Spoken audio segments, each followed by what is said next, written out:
ஆனால் இதை நம்ம கம்பேர் பண்ணுறோம் பாருங்க, தமிழ்நாட்டோடும் கம்பேர் பண்ணுவோம், எடப்பாடி பழனிசாமியோட கம்பேர் பண்ணுவோம். அதுக்கு முன்னாடி உத்தரப்பிரதேஷ், பீகார், மகாராஷ்டிரா, மத்திய பிரதேசம் ஆகிய மாநிலங்களில் அதிக அளவில் நடந்துள்ளன. இது பற்றி ஒன்றிய அமைச்சர் பியூஷ் கோயல் எதையும் கூறாமல் மறைக்கிறார். இது ஒரு டேட்டா. அடுத்து, இதே என்சிஆர்பி தரவுகளின்படி தமிழ்நாட்டில் அதிமுக ஆட்சியில 2019 ஆண்டு 1745, அப்படியே 100 எக்ஸ்ட்ரா இருக்கு, 745 கொலைகளும் 2020ல 1661 கொலைகளும், அதே போன்று அதே அதிமுக ஆட்சியில் ஜெயலலிதா உயிரோடு இருக்கும் போதே இரும்பு கரம் கொண்டு அடைப்பாங்கல்ல, இரும்பு பெண்மணி, 2012 ஆண்டு 1943.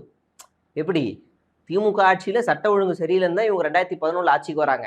2012 டேட்டால 1943 கொலைகளும், 2013 ஆண்டு 1927 கொலைகளும் பதிவாகி இருக்கிறது அப்படின்னு இந்த டேட்டா சொல்லுது. 12 ஆண்டுகளை கணக்கில் கொண்டு பார்க்கும்போது இந்த ஆண்டில் தான் மிக அதிகமான கொலைகள் தமிழ்நாட்டில் நடந்துள்ளன. எது? 2012 தான். அப்ப இந்த டேட்டா வச்சுக்கிட்டு எங்க அம்மா ஆட்சியில் அவ்வளோ இருந்துச்சு, எங்க ஐயா எடப்பாடி ஆட்சியில் அவ்வளோ இருந்துச்சுன்ற சீன் எல்லாம் பொய்யுங்கிறதுல நான் சொல்லலை. மத்திய அரசாங்கம் என்சிஆர்பி மூலியமா தென்னந்தெளிவா தெரிய வந்திருக்கு.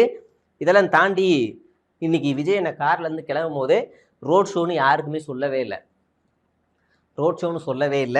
என்ன ஆயிருக்கு அப்படின்னா, நம்ம சில்பா குமாரன் கம்பெனி முன்னாடியே பிளான் பண்ணி பார்த்துருக்காங்க. ஐயா கூட்டமே வரலையா, வீக் டேஸ் ஐயா, என்னையா பண்றது, வீக் டேஸ் ஐயா, ஐயோ அப்படின்றதுனால ரோட் ஷோவா மாத்துங்க. வேலைக்கு போறவன், ஸ்கூலுக்கு போறவன், காலேஜ் போறவன் எல்லாரும் பார்ப்பான், அதை மக்களாக்கிடுவோம், ரோட் ஷோவா மாத்துங்க. அதுல ஒரு ஸ்ட்ராட்டஜி, எவனாவது கண்டிப்பா விடுவான், டக்குன்னு இறங்கிருங்க இப்படின்னு ஒரு பிளானை மாத்தி கொடுத்து, கடைசி நிமிஷத்துல பிளானை மாத்தி கொடுத்து நீங்க எந்த இடத்துலையுமே ரோட் ஷோன்னு தகவலே வராது. இதுவே சாதாரண நாள்னா விஜய் அங்கிள் ரோட் ஷோ நடத்துறார் அப்படின்னு ஆளை திரட்டி இருப்பாங்க.